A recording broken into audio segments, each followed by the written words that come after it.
So great. Good morning or good afternoon, everyone, and thank you for joining us the webinar on Transforming Waste to Wealth, Global Challenges, Local Solutions. So my name is Shrita Shrestha. I work at Mobility and International Cooperation Research Unit under a Research Division of Energy, Transport and Climate Policy in Wuppertal Institute. On behalf of Urban Pathways Project team, it's my pleasure to welcome you to today's webinar.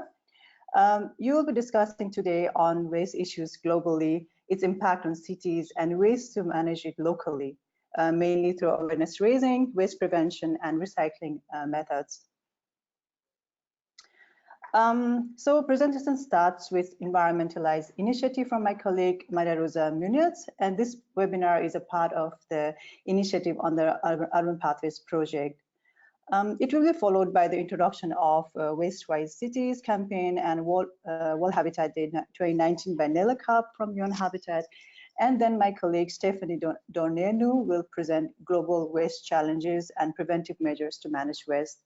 Then we will have local initiative from 3 countries, Doku Recyclers from Nepal, Kochi, and Kochi Municipality and Kudumbashi from India, and Imbulbul Environment and Waste Management from Kenya. So here are our speakers. Presentation components of this webinar take around 1 hour 45 minutes, and we will reserve 15 minutes for at the end for your questions. So if you have any question, please submit them at the question box in the control panel and mention them to whom the question addresses to. So now the presentation starts with Environmentalize initiative by Maria Rosa Munoz. She's a research fellow at Wuppertal Institute in the research unit Mobility and International Cooperation. So Rosa, the floor is yours. Let's start.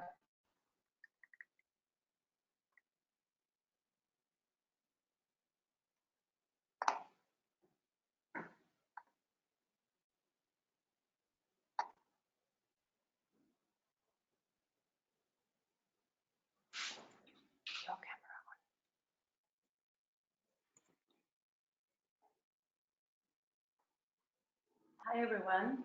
Hi everyone. Good morning and good afternoon. Good morning and good afternoon with everyone. Today I will present the Environmentalize initiative that we have been. Give me one sec. Give me one sec, please.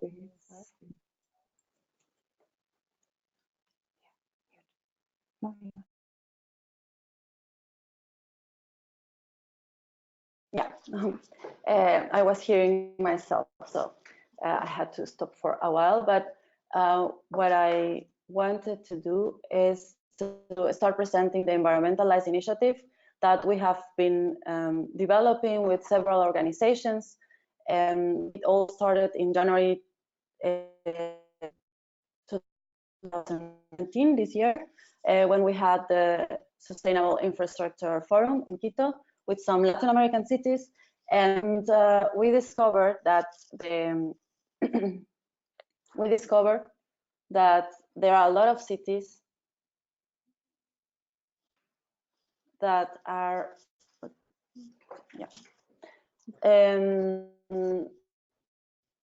well, first of all, it will be important to say for those that are not so familiar with the Urban Pathways Project, what's the Urban Pathways Project about? The Urban Pathways Project is a project financed by the Environmental Ministry in Germany, by the International Climate Initiative. And the idea is that we support low carbon plans for urban basic services and contribute to the implementation of the New Urban Agenda, the Paris Agreement, and the Sustainable Development Goals. And the main activities that we do is capacity building, like this one, for example. And what is very important for us is also city-to-city partnerships and city-to-city exchange of good practices and standards. And this is why we started developing this type of initiatives. And we are in 3 sectors. So first mobility, then energy, and also resources.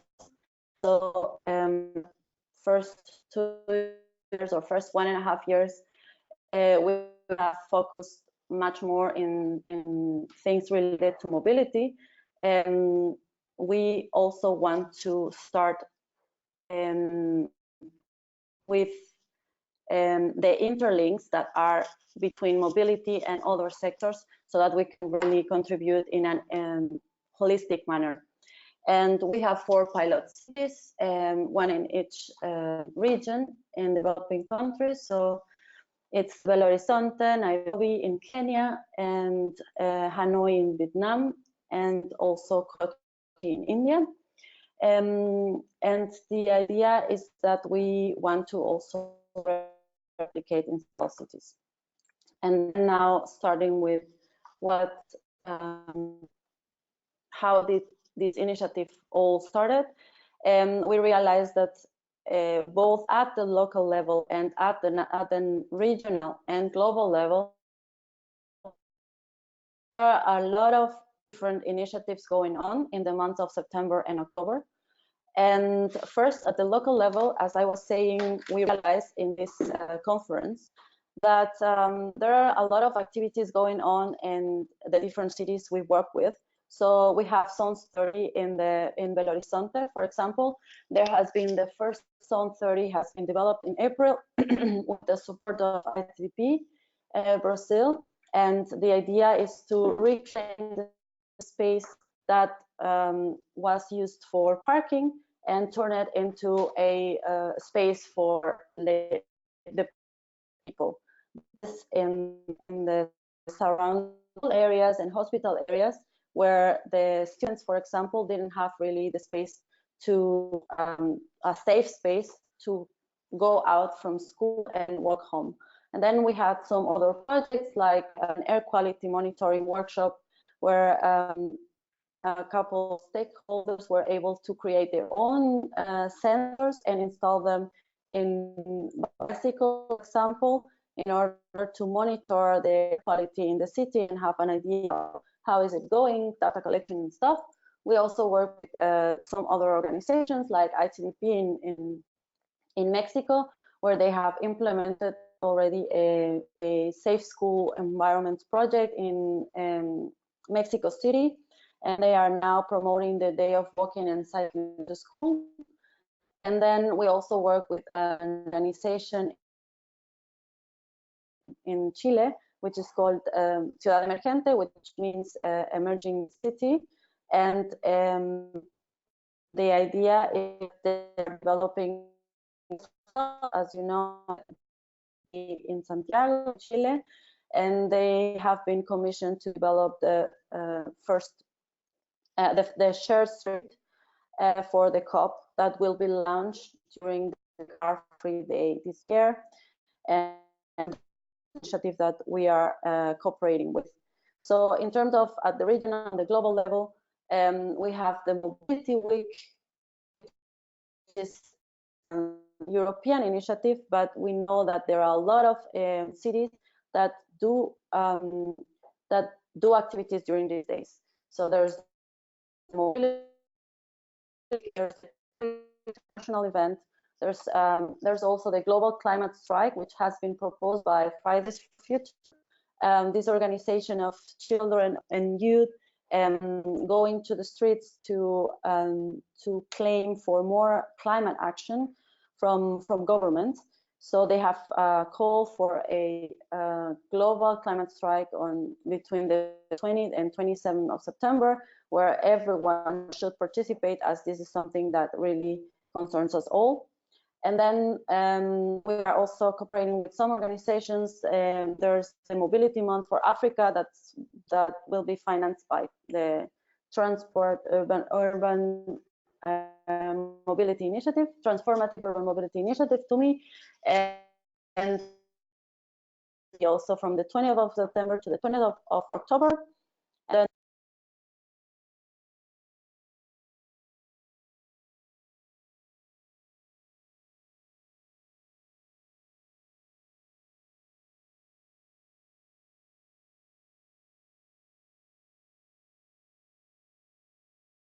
And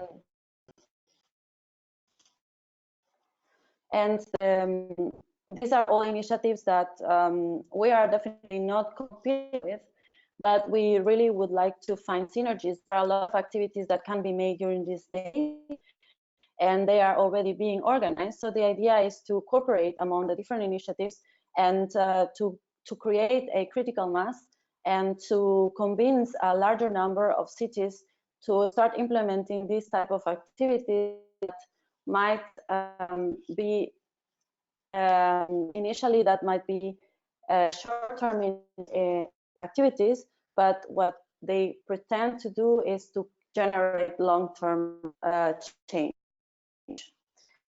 So these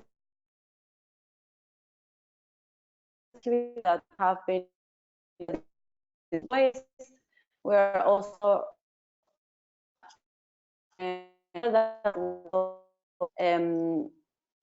thought that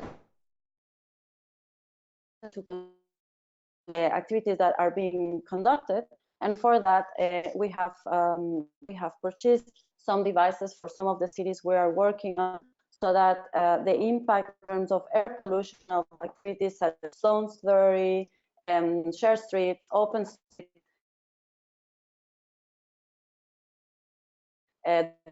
measured. Then, but what we would like to, at the same time, taking advantage of the, for example, where we will have like the communities on the streets taking over the space, the public space from cars, and that has been given to cars. So the idea is to use that space and to use that time to organize activities about how to deal with it as well. And so finally, I would really like to thank all the initiatives that are here right now.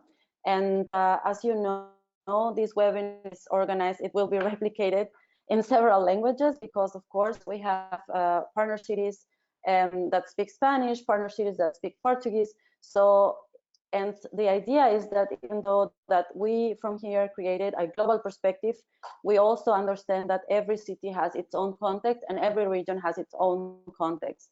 So what we did is we selected local initiatives in the different regions, in the different languages, but we also think that there could be a regional exchange, and that's why here are all the 6 initiatives, the 6 local initiatives we've contacted for the 3 webinars that we will have. And as we mentioned in the invitation, we will produce a fact sheet and explain the main characteristics of each one of them, because we think that they might be interesting for all of you. This is the initiative itself. And then in September and October, we will collect the information and we will carry out the activities. So we would invite you to join the initiative with your cities. Thank you very much.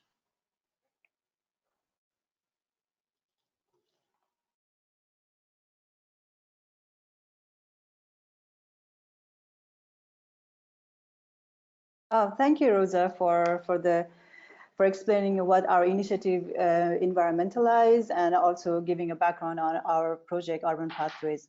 So just before starting our next session, I would like to start with one question with you. So there will be a question appears, which it says like, in which type of organization do you belong to?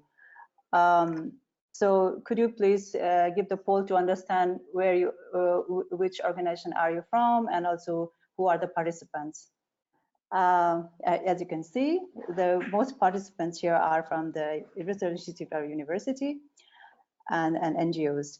That's great. So now I move on to next presentation on introduction of Waste-Wise Cities campaign and World Habitat Day 2019 by Nele Kapp. Nele is an associate officer for waste management in the Urban Basic Services branch in UN-Habitat. She's a focal person for UN-Habitat's Waste-Wise campaign.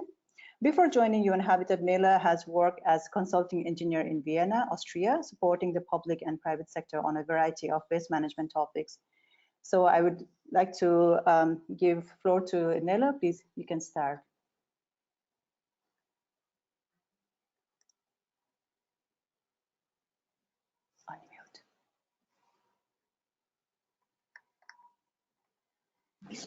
Hello, everyone.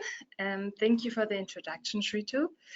I just would like to add that, as you heard, I'm working at UN-Habitat, and UN-Habitat is the United Nations Human Settlements Program, and as such, the Global Center of Excellence for Sustainable Urbanization. So we work on a wide range of urbanization issues. Today, I would like to introduce you to our Waste Cities campaign and also make the link to our World Habitat Day, which we already heard is going to happen in October. So let's start and hope that this will work. Every year, the first Monday of October is the so-called World Habitat Day, which was appointed by the United Nations to celebrate sustainable urbanization. And it supports UN-Habitat's mission to transform change, to have a transformative change in cities and human settlements, so no one is left behind and also no place. Last year, the topic was municipal solid waste management, and it was when Waste by Cities campaign was born. It was launched with a call to action to tackle waste management around the world for everyone. We have 12 key principles of sustainable waste management that support local governments that join our campaign to convert their waste management into a this waste management system into a sustainable one.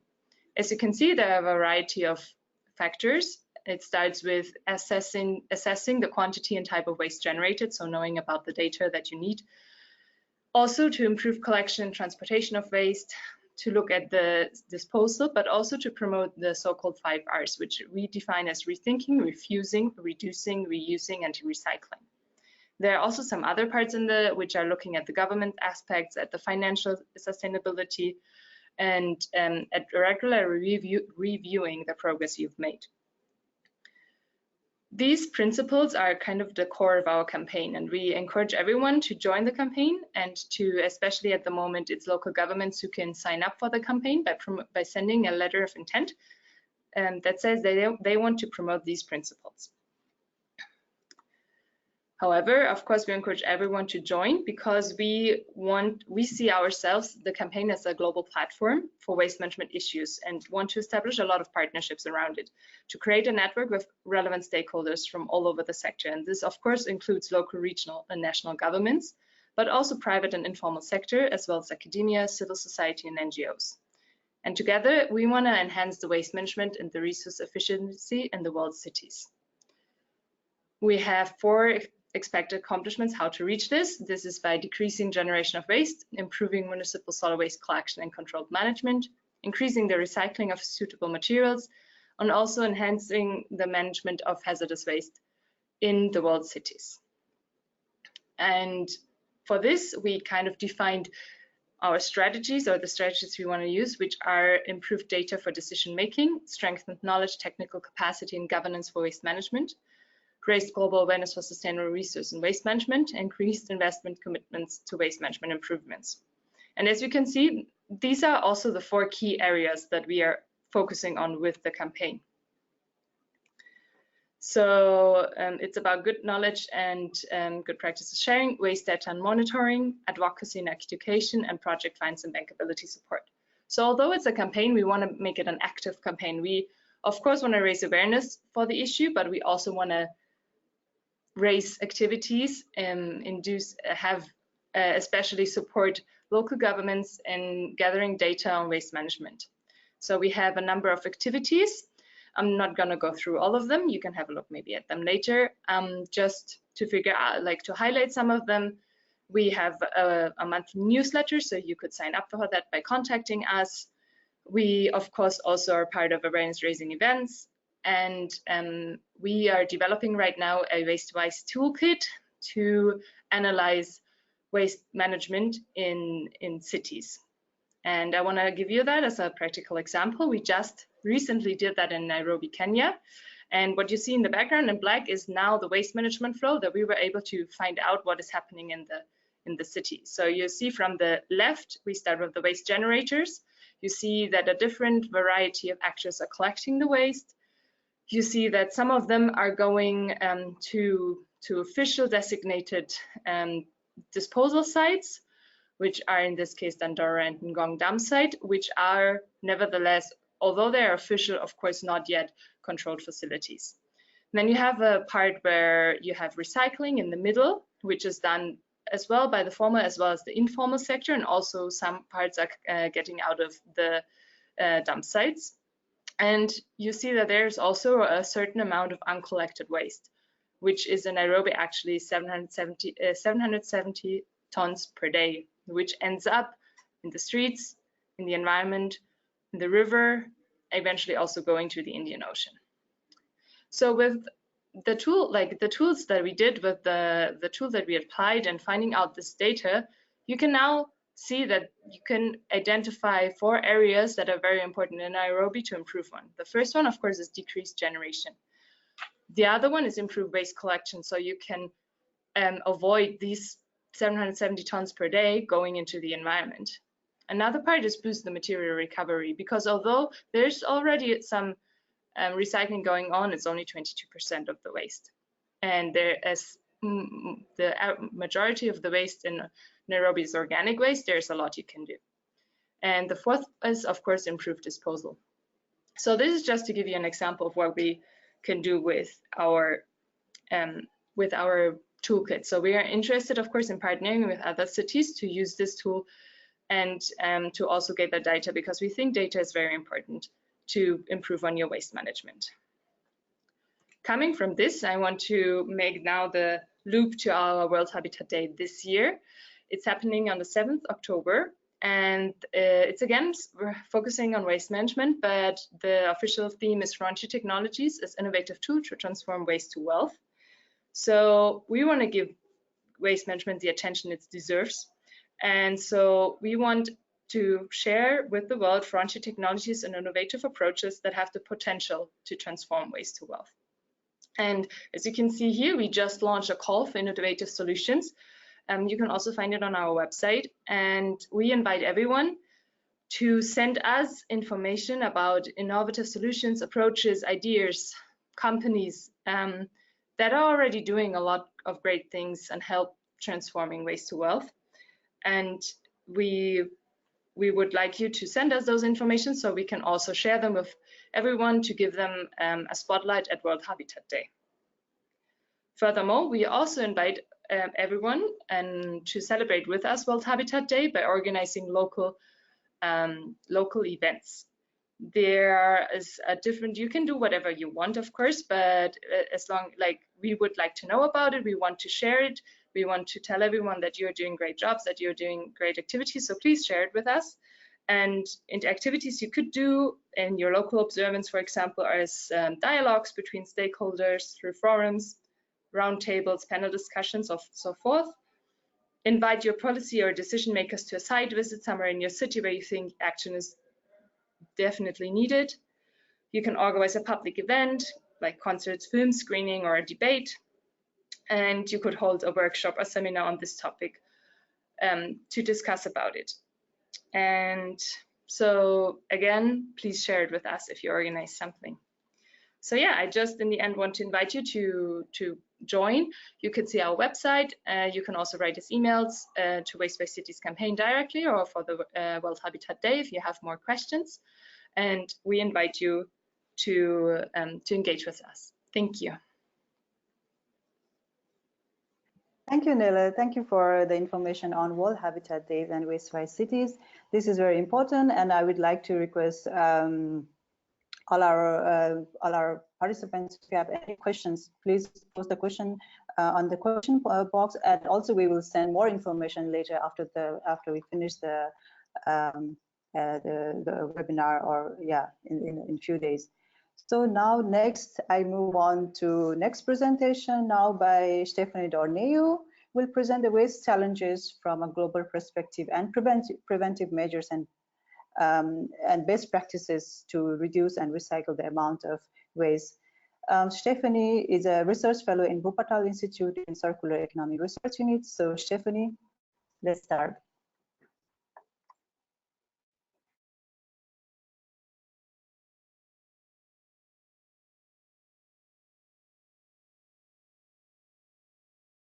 Stephanie, can you unmute yourself, please?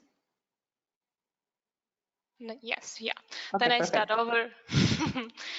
So I'm going to visualize the global status quo of our waste generation problem. So what are the problems we have?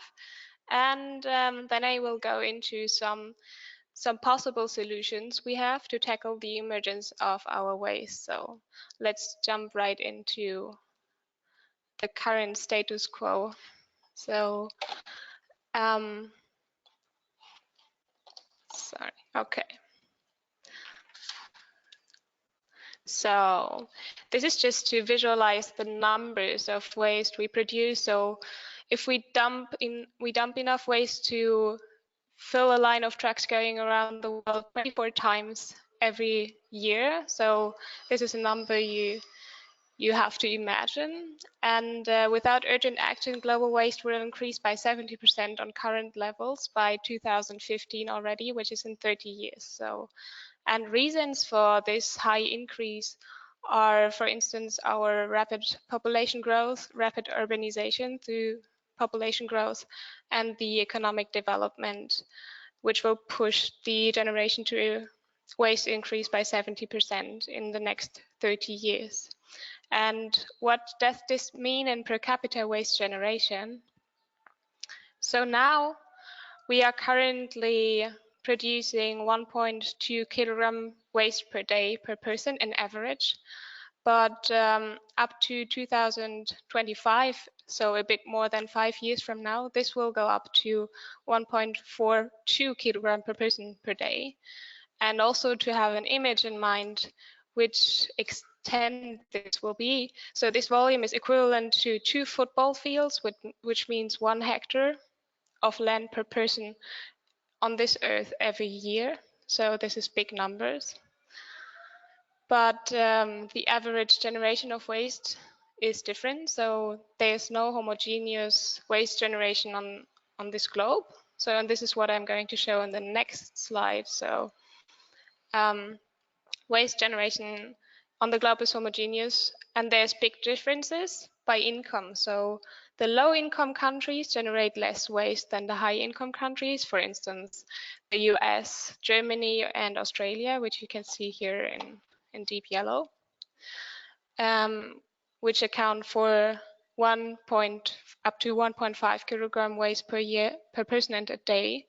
And while the high-income countries only account for 16% of our global population, they generate over 1/3 of the world's waste, which is generated. And now we're going to take a deeper look into the regions on the globe. So currently, as you can see, the East Asia and Pacific region, they generate the most of the world's waste. So this is nearly a quarter, 25%. And Middle East and North Africa region is producing the least absolute terms of waste, according to 6% of global waste generation. And while East Asia generates about 1/4 now, waste generation is growing the fastest in sub-Saharan Africa, which is here at the start, and South Asia. So by 2050, in 30 years from now, waste generation in sub-Saharan Africa will more than triple. So it's expected to more than triple. And in South Asia, it's expected to more than double. So we have to cope with even more emergence of waste. And this total quantity of waste generated in low-income countries in total, taking the low-income countries together, will increase by more than 3 times in 30 years. So I just put together some examples reasons why this rapid increase in waste generation happens. And one big reason we find is the amount of packaging we use for food products, for example. So this is how our daily supermarkets in Europe look like. I don't know how it's, for example, in Asia or India, but the insane amount of packaging we find during our weekly grocery shopping is increasingly high. This is just to quench our thirst for comfort, and this is why the industry answered with this new packaging. And hygiene is also one important argument to wrap fruits and vegetables in plastic, even though they come with a perfect packaging by nature already. So I have just some really insane examples which I put together for you. So first of all, would be the lemon in plastic cup. So completely not necessary. Second, I found a picture of tomato slices wrapped in plastic, and what is even more striking is that's only the middle part of the tomatoes which is wrapped in plastic. So the end pieces are thrown away and going to food waste. And if you look at the price, for example, also this is the price you would pay for 2 kilo normally. So European price. So completely not necessary packaging. On the third, we have some hard cooked and peeled eggs wrapped in plastic. And this goes on in our supermarkets, peeled oranges in a plastic container. And one of my favorite worst case packaging I found is wrapped Coca-Cola cans in a plastic bowl and then wrapped in plastic again, or peeled bananas. So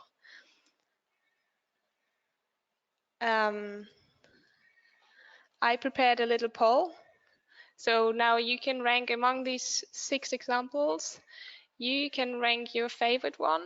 Just don't know. Oh yeah, thanks for starting. So there were just 5 options. So the last ones are put together in one.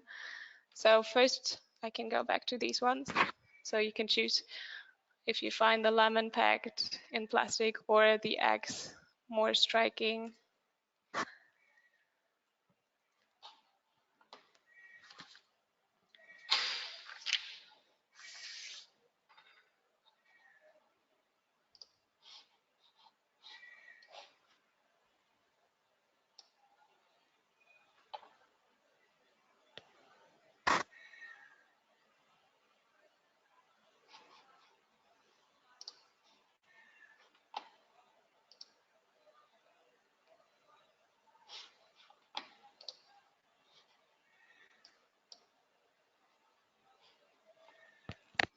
So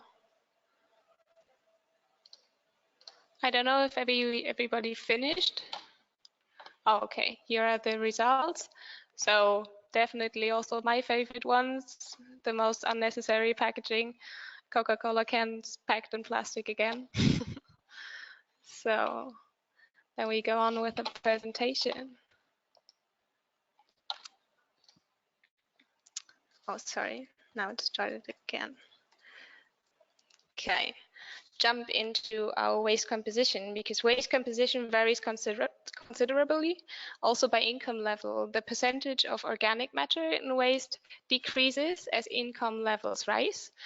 And consumed goods, the reason for this is consumed goods in high income countries include more materials such as paper and plastic than they do in lower income countries. And globally, still 44% organic material is in the waste composition. So this is the biggest share. And this fraction could easily be fermented or composted, which will create new products such as compost and renewable energy. But as we will see in the next slide, when it's landfilled or even worse, openly dumped, the organic waste fraction causes direct environmental emissions due to decomposition. And paper and cardboard, which you can see, are the second biggest fraction, globally seen with 17%, followed by plastics, which have a share of 12% in our global waste composition. And once waste is generated, it has to go somewhere, it has to be treated or disposed. And this is how our global waste treatment and disposal looks like. So 33%, this is a really high number, of waste is still openly dumped, which means landfill without control of landfill gases or leakages. So light plastic bags, for instance, can be carried away by the wind and cause pollution.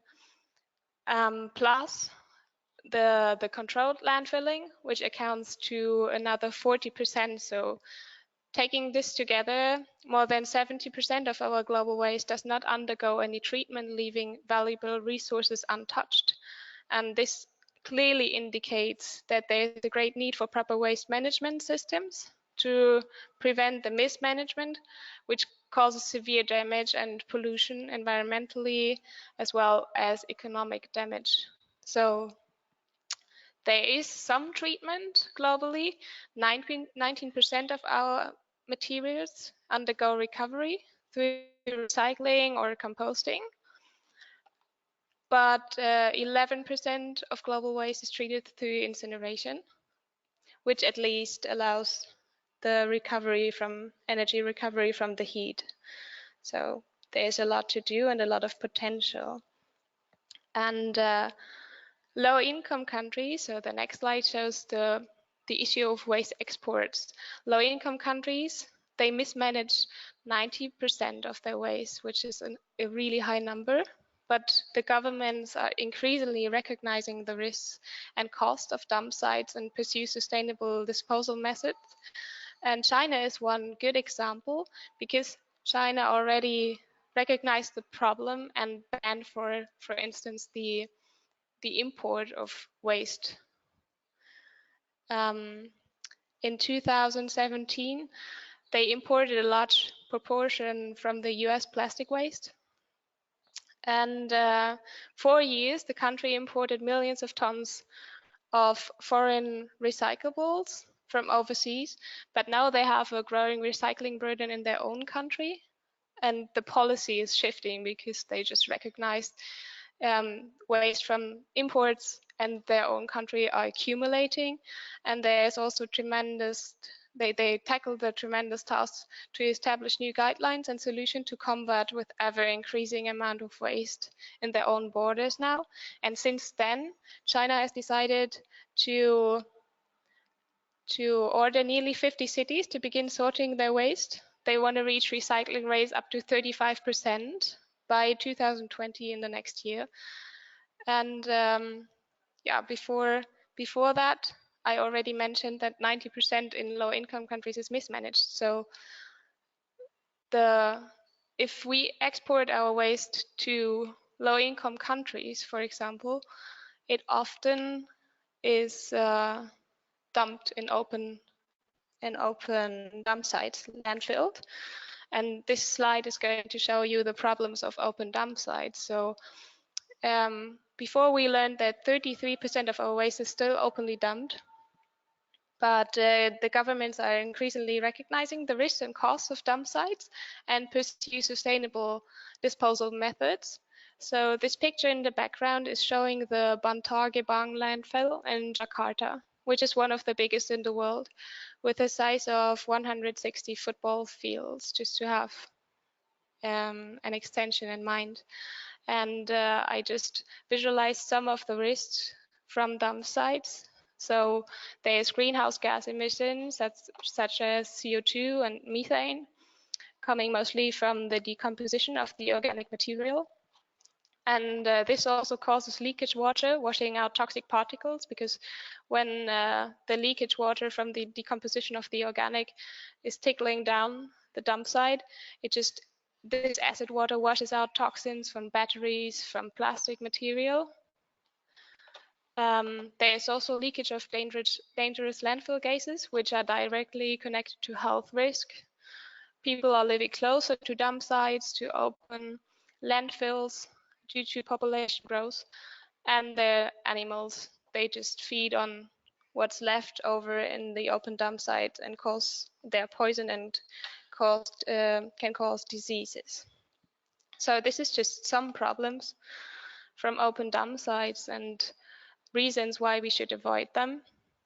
And now I'm digging deeper into some waste streams which are important. 44%, we said before, are globally organic waste, which is the biggest fraction. Most of this is food waste. So, and there's a loss of 30% only from food waste. This occurs during the stages of food production. After leaving the farm, food goes through many different steps before reaching our plates, and there are a lot of chances for food to be wasted along this way. And this accounts for the 30% in many countries. So 8% are already lost during the collection because farm machines can destroy fruits and vegetables, or the crops can be attacked by insects and diseases. Through peeling and boiling, for example, when food is processed or packed, 1.5% are lost, but the biggest fraction is uneaten food. Also in schools and hospitals, in public sector. So this is the biggest amount of 11.5% food that is lost along the way. So this is what we can directly change. Plastics. Plastics are a profoundly difficult and complex problem. So one emerging waste streams we have to tackle. So 12% of our global waste composition is plastic. This is what I had on the slides to waste composition globally. So enough plastic, also to visualize a little bit more, enough plastic is going to waste each year to wrap around the world 4 times. So, and why do we use plastic anyway? So because it has multiple usage. So it is flexible, it is lightweight, resistant to temperatures. It's durable, which might be one of the biggest problems. It's cheap to produce, and it replaces most of the more costly materials. And just to have here some numbers to visualize our consume of plastic. So around 20,000 plastic bottles are bought per second on this globe, which makes an estimated 1 million disposable bottles per minute. And less than half of these are collected for recycling. So this makes 60 million disposable water bottles, which are thrown away every year. And in terms of plastic bags, more than 500 billion plastic bags are consumed each year on the globe. If you would align these bags from one family only and place them next to each other, it would make a line which goes from the bottom to the top of the Eiffel Tower, but plastic bags are only used for 12 minutes in average. And this problem is not too old, so most of the plastic we littered to the world today was created after 2000. And this issue even if this issue is only decades old, there's yet over 75% of all plastic that was ever produced is already waste. Nowadays, we recycle only 9% of our plastic, and nearly 80% of the plastic we use is buried in landfills or dumped on land and at the sea. So which problem this is causing, I try to illustrate on the next slide, because even if plastic waste is collected, many countries don't have the capacity to process the waste, leading to mismanagement. And the planet's soil, fresh water, and oceans are contaminated with different types of plastic in different sizes, so macro, micro, and nanoplastic. So, and this is due to waste mismanagement, and the numbers are 1/3 of plastic waste is estimated to have entered nature as land, freshwater, or marine pollution. 90% of our plastic that floats in the ocean comes from only 10 rivers. One you can see here is the Ganges, for example, in India. And waste that ends up in rivers makes its way into the seas. So, and about 90% of marine debris now is expected to be plastic. And plastic in the seas does not decompose because it's durable. And you can track back microplastic in the oceans back to the 1950s. So, and as long as the growth in plastic consumption outstrips the growth in waste management capacity, so as long as we do not handle this waste, plastic will go on leaking into our environment and harm wildlife and human health. Sorry to interrupt, Steffi. We just have 10 minutes more for you. Thank you. Yeah, thanks. So electronic waste is one important waste stream which was not mentioned in the composition because it's not such a big fraction, but it's one of the fastest growing fractions. So just to see the problem, 50 million tons of e-waste are produced each year and left unchecked. So equivalent to the weight of all aircraft we ever built, and or equivalent to the weight of 4,500 Eiffel Towers. So, and this amount is supposed to grow. So a big waste stream emerging, which we have to tackle. But electronic devices are not only difficult to handle as waste stream in the end of life, but they already carry a big social and environmental burden during their production phase, which I want to illustrate here shortly, because a smartphone is made of a lot of elements which are difficult to extract from the earth. And gold is one detectable trace here in the electronics, which has tremendously harmful effects for the planet. And this is just a production phase. The Yanacocha mine is one important mine, considered to be one among the 4 biggest mines in the world. So it's situated in Peru in the highlands, and the extension is enormous. So as you can see, from 1990 until 2016, it has grown tremendously. So the extension is more than 3 times the size of Paris. And gold mining causes toxic mine drainage. At Yanacocha, cyanide, for example, is used, which contaminates the drinking water in the surroundings, which is just the effects from the production phase.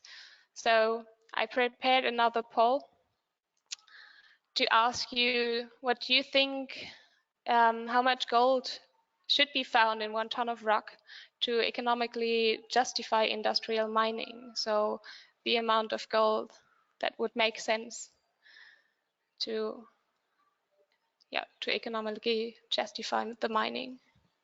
Is it 2 grams, or do you think it's more than 1 kilogram in 1 ton of rock?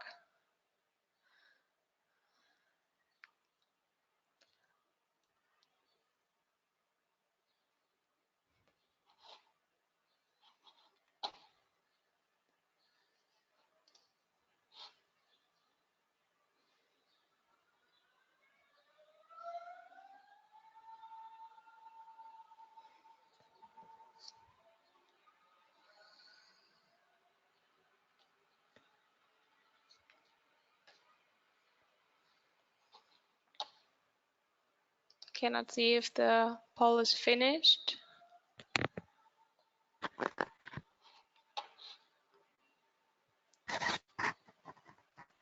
Okay, now it's finished.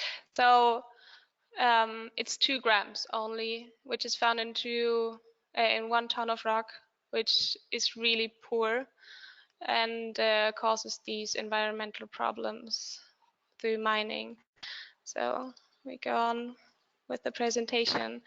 So end of life electronic waste. So only 16% are recycled with methods that are effective right now. And most of our waste is ending up in low income countries like in Ghana.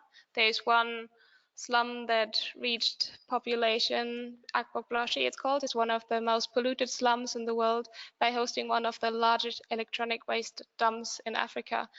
And there's a whole economy depending on the receiving and reusing, recovering, and on the disposing of this electronic waste. So we still dump our electronic waste, but other countries already understood the value of the e-waste.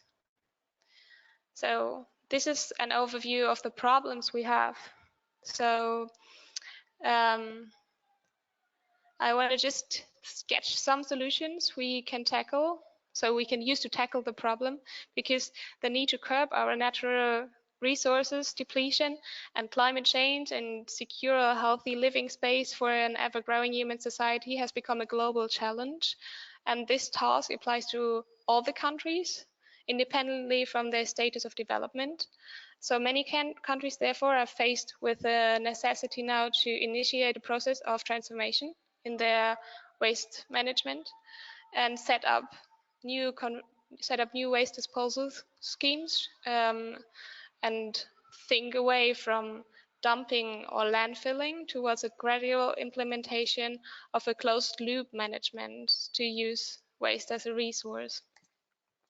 So why is proper waste management important? So it's not only the ecological balance, but it's also social benefits with regard to health here, so securing an adequate living quality for our society. And it's a decoupling of economic growth from resource consumptions, which would be the second point, which also means an independency from primary resources and thus an economic independency of the country. So turning waste into wealth is the title here when you decouple economic growth from resource consumption. So waste has its value.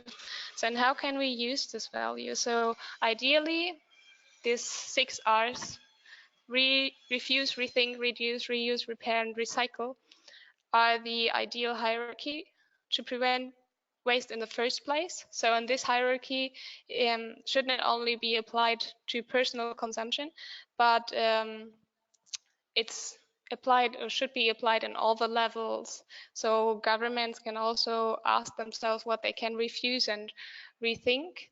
So I just want to mention some of them here: the reuse of products. So for example, go for the alternatives. If you can drink the tapped water, use the tapped water, do not buy plastic bottles, for example.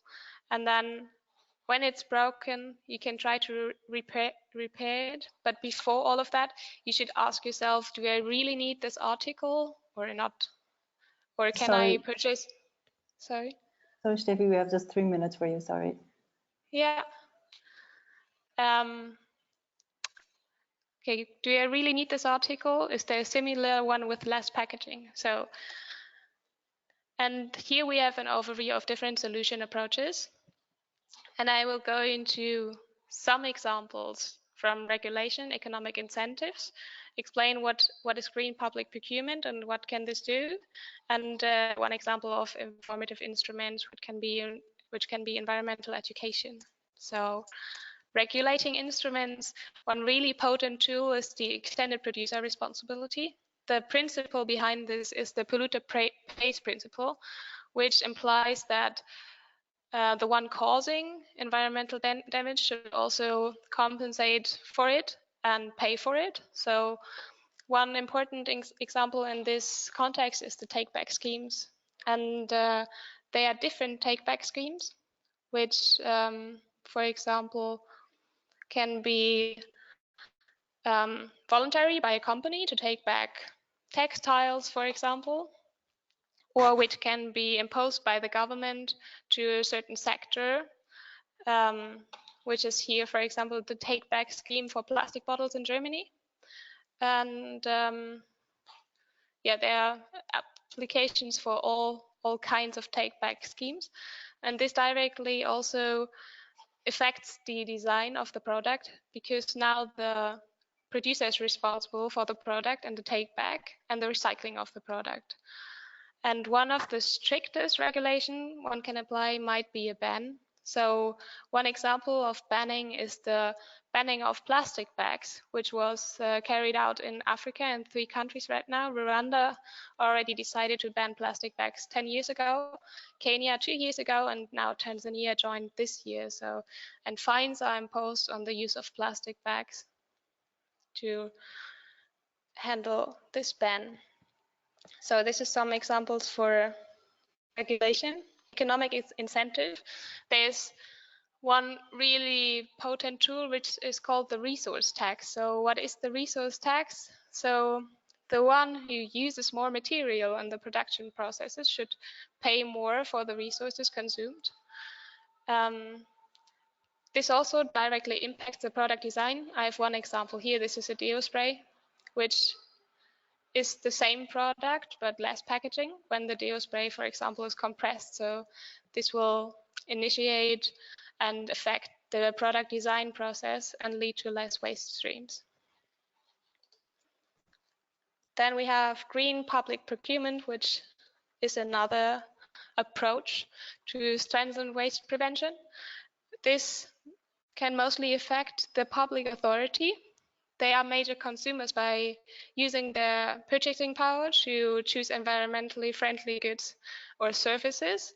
They can make an important contribution to sustainable consumption. For example, they can be obliged to use recycling paper or catering firms that combat food waste. These are just some examples of waste prevention in the public sector. Informative instrument. So before recycling can be realized, waste is supposed to be really well separated, and this can only be realized when you educate. So because you do not know what to change when you do not know the problems and how to address it. This is why environmental education in schools, for example, is really important. We had a nice campaign in Berlin and taught the pupils how to address waste and how to separate it.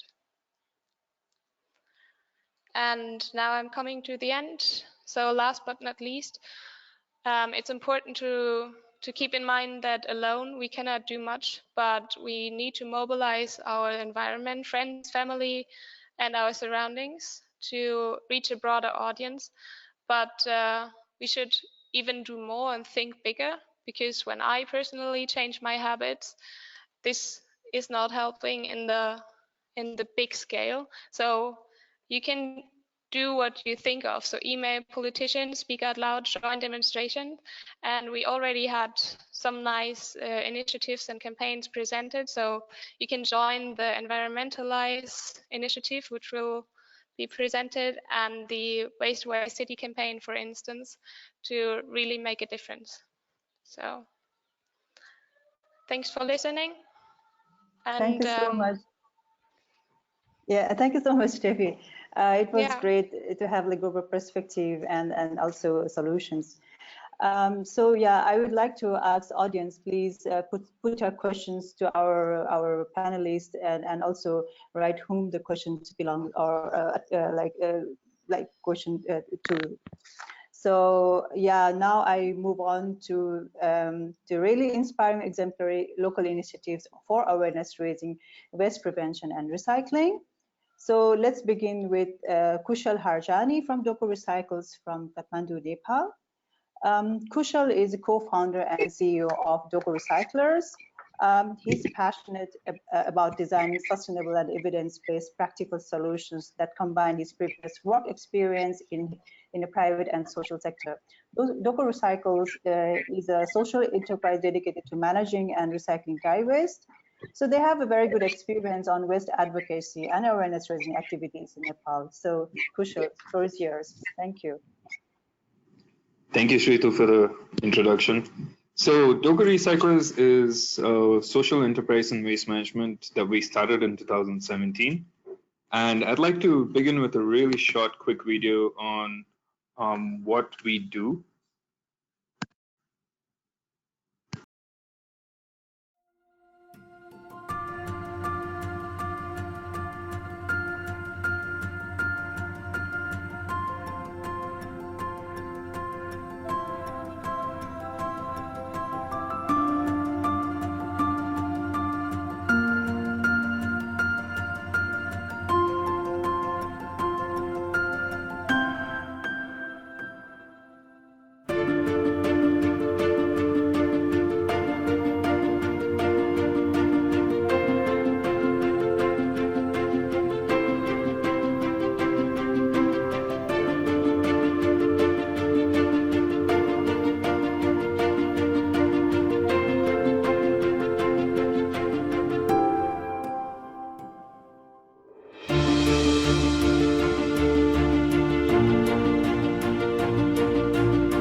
So, as I said, we are a social enterprise that started in 2017, and since then we've been quite active in the dry recycling waste management sector here in Nepal, Kathmandu.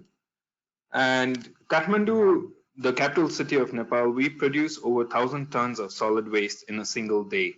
And a lot of this can be easily recycled if we segregate at source. And one of the main issues is our landfill that we have currently was built by JICA in 2008 and it's not a sanitary landfill, so it's basically an open dumping area. This landfill is set to double by 2025 and it's already full. What are the main challenges that we deal with here in Kathmandu? So a lack of awareness from the consumer and producer perspective. So there is no waste segregations at source that is happening. So basically the practice is to tie, mix all solid waste together, tie it up in a plastic bag and toss it out. There is inadequate planning from the government perspective. So there is no policies or systems to deal with hazardous waste, medical waste, electronic waste, let alone solid waste itself.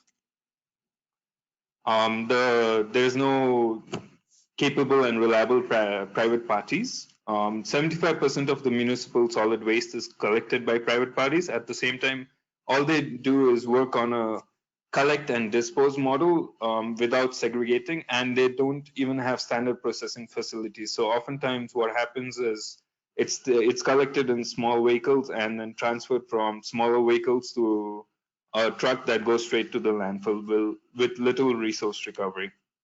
There's a lack of policy implementation. The 2011 Solid Waste Management Act of Nepal states that at the very least, dry waste and wet waste should be collected separately, but this has not been implemented. So we have a lack of policies and we have a lack of implementation of the policies that we have. Electronic waste, this is an issue that has come up before in the webinar as well.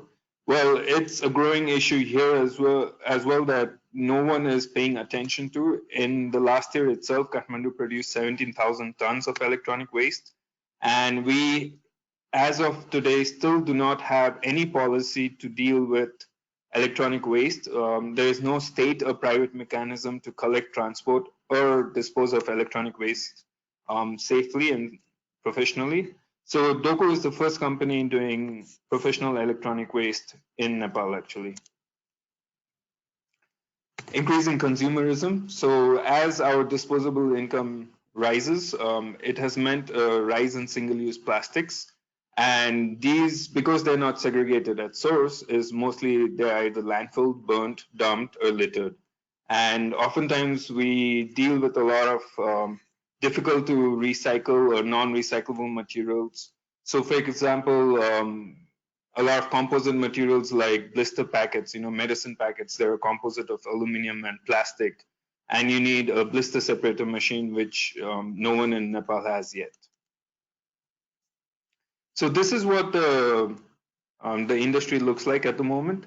We have a very strong informal network already in the recycling industry. So we have about 13,000 scrap dealers who go around on their bicycles collecting recyclable waste. So these, the informal sector is actually one of the main reasons why a lot of resources that would otherwise be landfilled are being recovered at the moment. And our vision when we started off was to integrate the existing players to streamline the industry and to raise awareness so that there are more recyclables in the stream and to solve a lot of problems that exist in the informal economy, such as the ways that electronic waste is dealt with, without while strengthening existing players. Segregating waste at source is really the main theme that we focus on, and this has been said before. It's not rocket science, but it's simply not being done here in Nepal, in Kathmandu.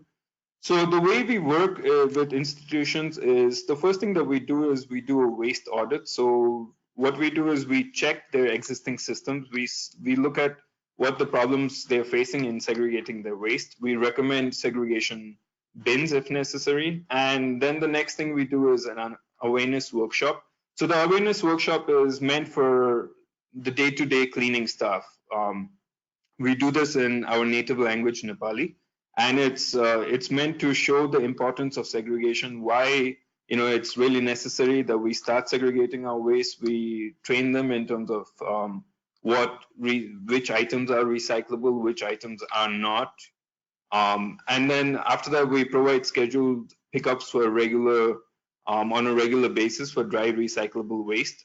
And this we take to our materials recovery facility, after which we provide our clients with a waste report. So the services that we provide are, besides pickup services, we are also the first professional company doing electronic waste management. We also provide shredding services. So a trend in Nepal is to burn our confidential documents instead of shredding them and recycling them. So we provide on-site and off-site recycling services. And one of the main ways that we incentivize segregation is we offer cash for trash. So we're offering fair prices for the recyclables that we collect. And now we forayed into composting solutions. So our objective is not to collect organic waste, but to provide solutions such that clients and like institutional clients and households can manage organic waste at their premises itself. We've also started upcycling some of our glass bottles. I'll talk more about that. This is the user dashboard that our institutional clients and household users get access to. So what you have here is basically a summary of what we collected, how much we collected, at what price did we collect. So because we're buying the scrap, we're very transparent in terms of the rates that we collected at.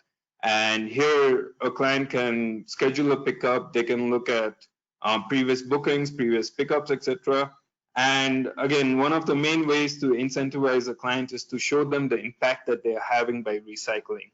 So we show them how many trees they have saved, how much water they have saved, how much oil they save, and how much energy they save. This is, of course, the difference between using virgin materials versus using recycled materials. And this is the statistics you see here is the impact that we've had in the last 2 years of operations.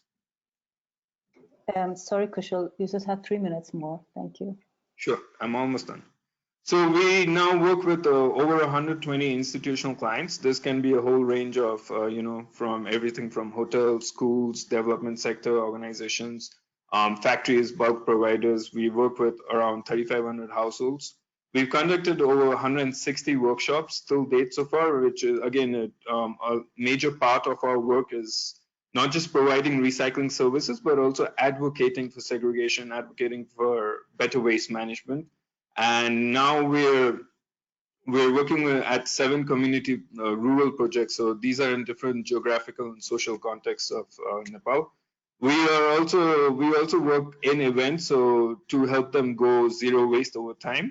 And we've, as I said, you can see some of the shredding and e-waste statistics.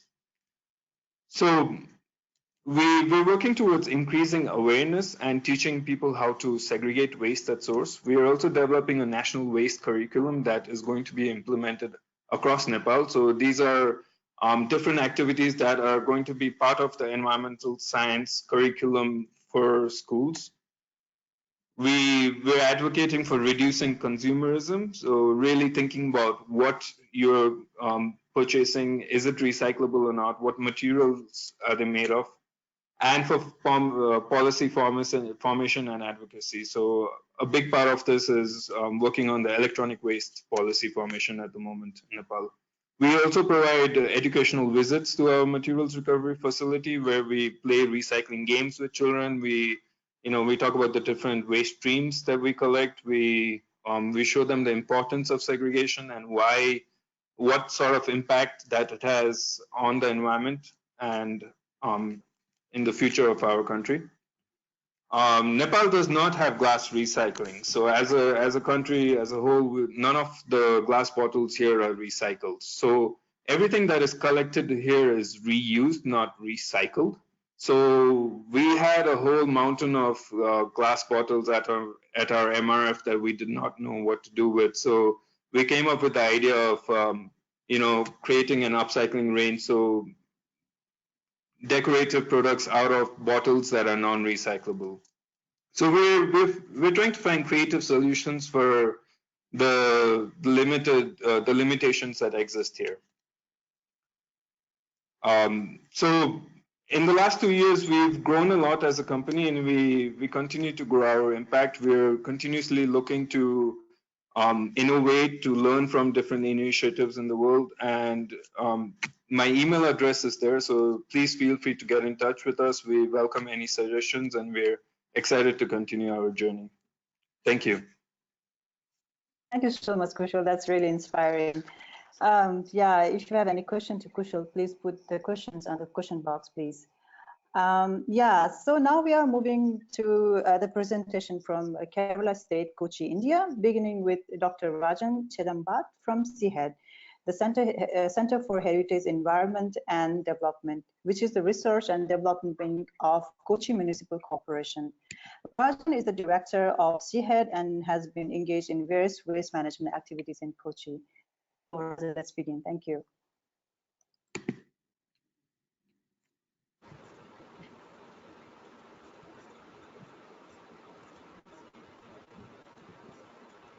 You can start, Rajan. Hello. Yeah. Hello. Good afternoon.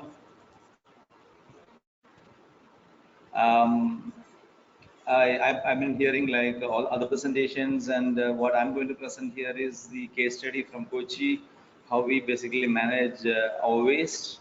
It's all going to be kind of empirical data, and the first slide I'm going to show is where the geographical location of Kochi, where Kochi is.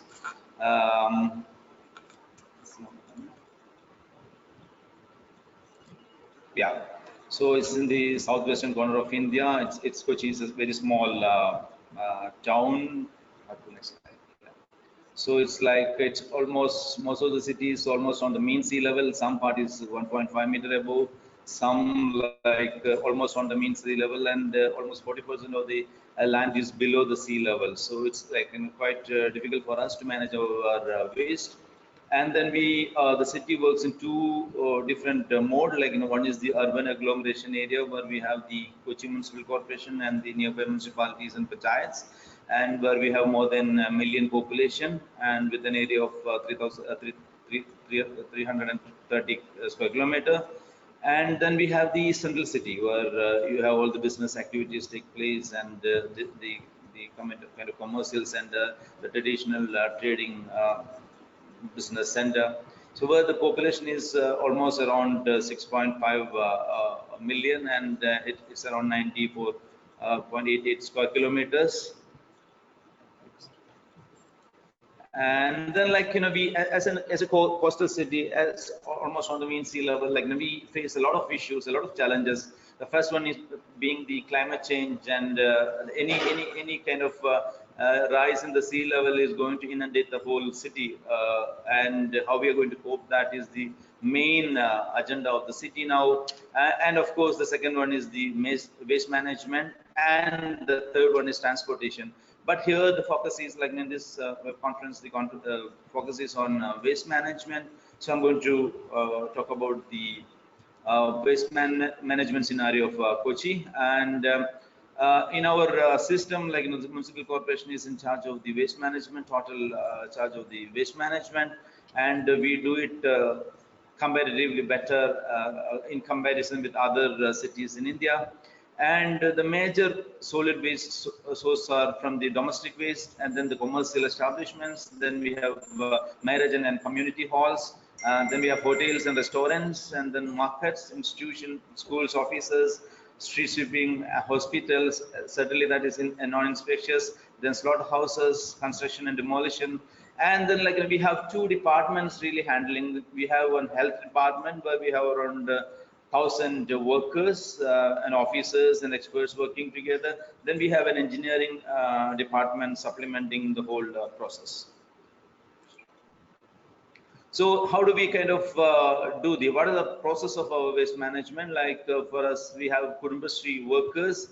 They collect it, like, they are like trained women, like, they go collect from each household and the locations, and they kind of collect the segregated waste. We have a system to segregate the waste now in three, like, plastic waste, biodegradable, non-biodegradable, then, like, we have glass and steel and all other things together.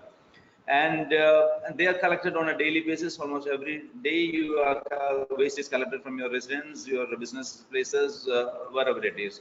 And then, like, we use hand carts and tipper autos, auto rickshaws and all to kind of transport this waste from the primary source, and then we kind of collect it in the transit centers. They're quite big, but they're not very open, or, like, it's not, it doesn't, all these centers don't.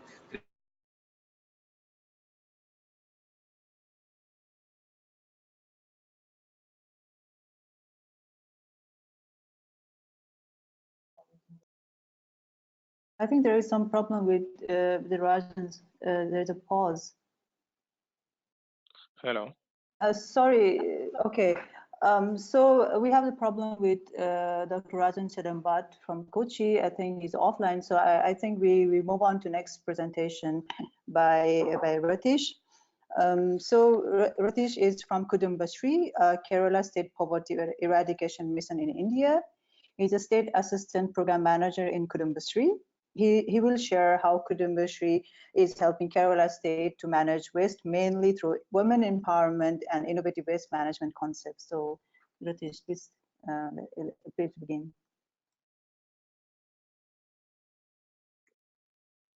You can share your screen, Ratish. Yeah.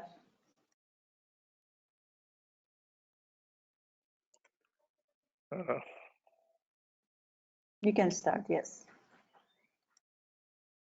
Yeah, thank you. Thank you, Shrudu. Hello, everyone. I am from Kudumbashree, Kerala. Moving to the presentation. Now, I'm available to presentation.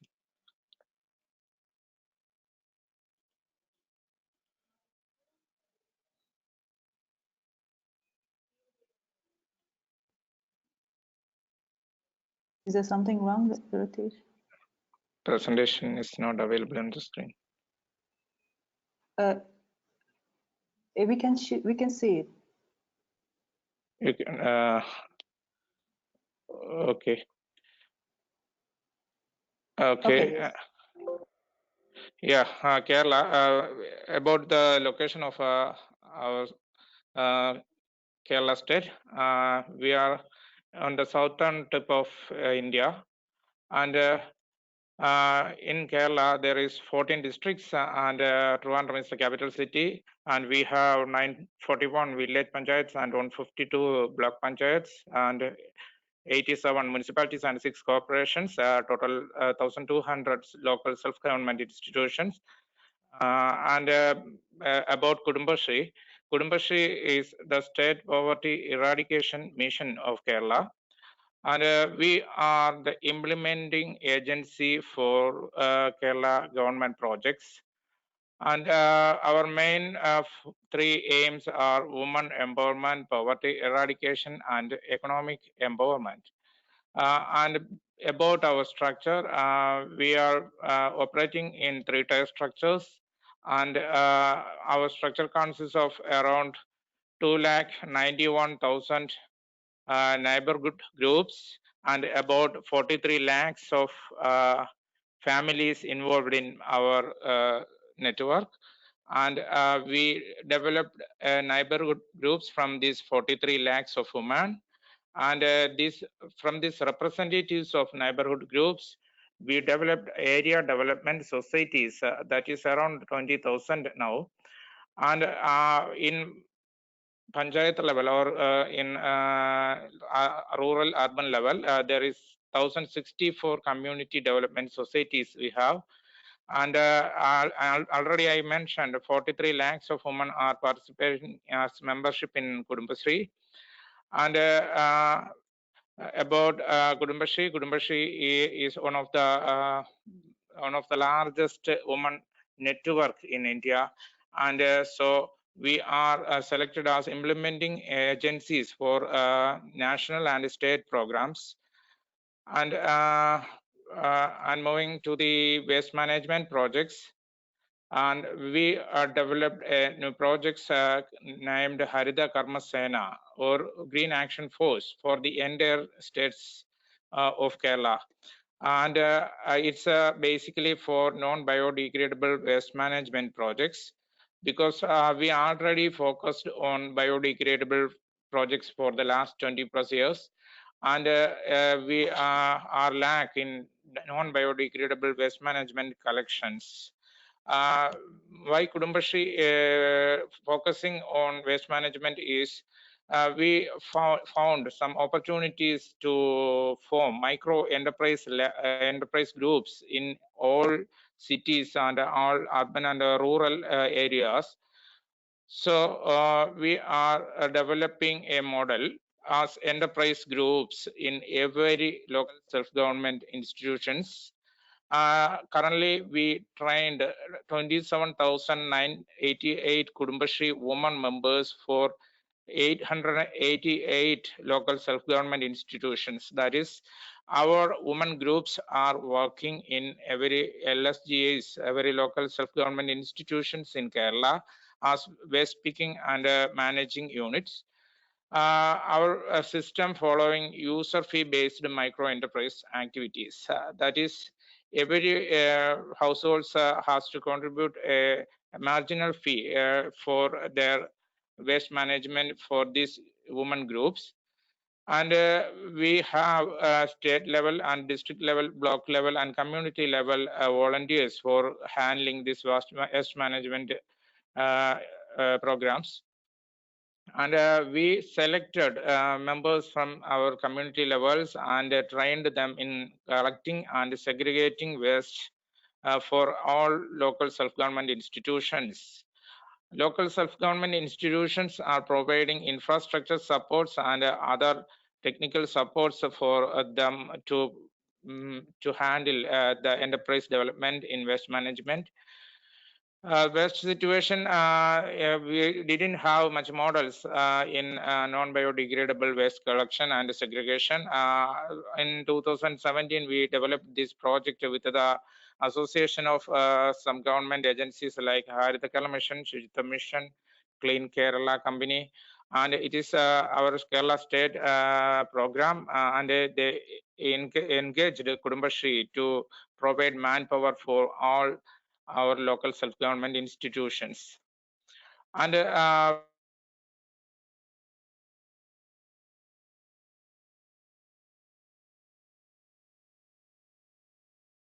think there is some problem with Ratish internet as well. We wait for a few seconds. He seems not to be online, but yeah, we cannot hear him.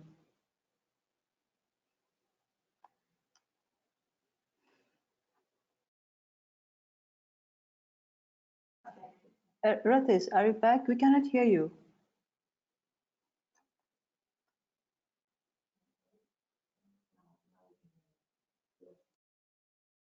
hello, can you hear me? Yes, yes, yeah, please continue. Okay, we are developing a culture in people for segregation to their households for effective waste management programs. So we already trained each households with our Harita Karma Sena members or our micro enterprise groups to store their household waste in a cleaned and dry manner in a segregated mini model in their house, and our members visit their house once or twice in a month and collect their segregated waste from there. And our current existing activity chain composed of collection, house door-to-door collection from our collection executives, and they were collecting dry and primary level segregated waste from houses and institutions. they store, and secondary level segregation taking place at the MCF, material collection facilities. And then they are moving these segregated waste to our mega RRF, that is resource recovery facilities, where final level segregation is taking place. And from there, these waste, segregated waste are moving to different stakeholders. Some waste materials are having value are directly selling to stakeholders, and some of them are used for recycling and upcycling process. And we already set some soap shop, that is second selling shops for cleaned materials that can be reused for households. Also, the waste that can be that can have any selling option, we shredded them into minute particles, and then it is used for plastic road making.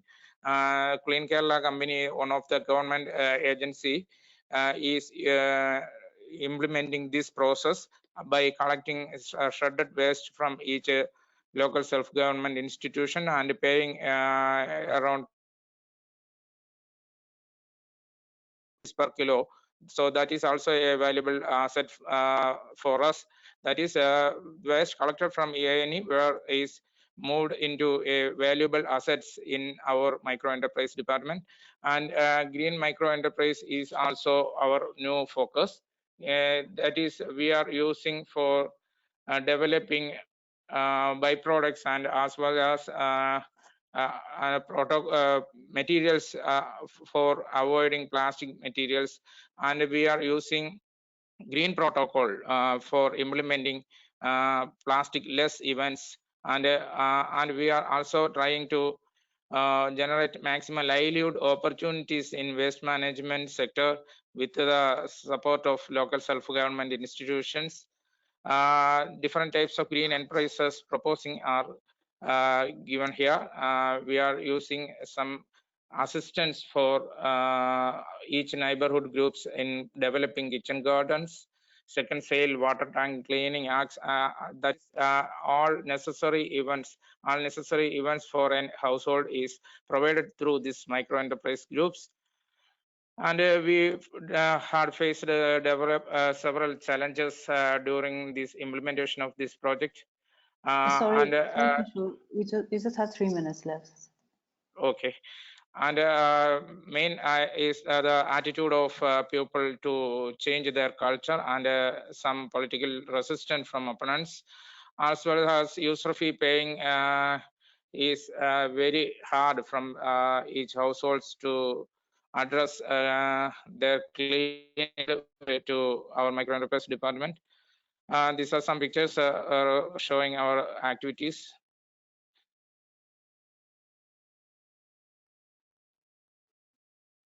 We have developed several opportunities from waste management sector, that is some second sale shops and recycling, upcycling micro enterprises, plastic shredding units, and formalization of enterprise also focused on in this sector.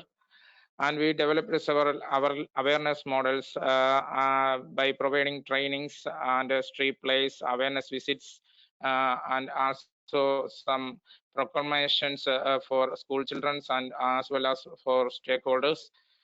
And we are developing a learning system named Membership School, and we will conducting in every neighborhood groups in every year for awareness creation.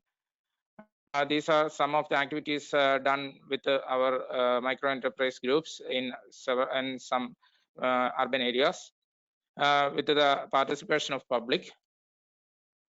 And we already told we developed a model in 888 local self-government institutions for giving manpower to waste management sector.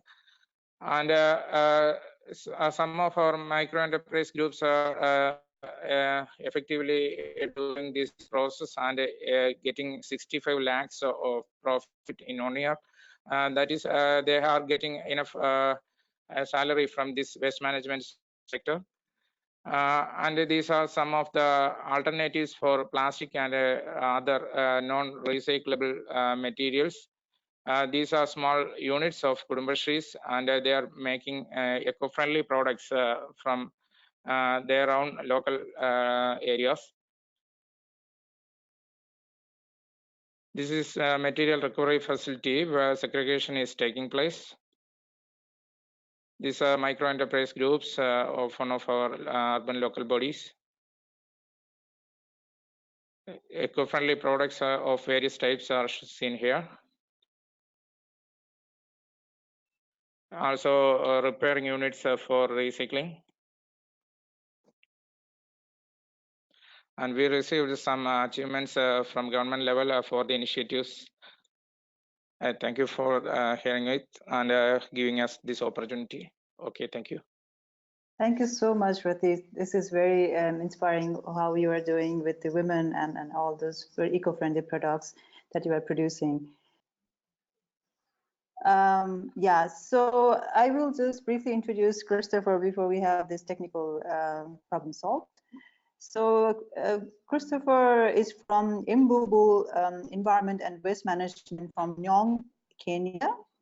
He's a passionate environmentalist that specializes in community mobilization, awareness, sensitization, and education in sustainable community-led decentralized social waste management.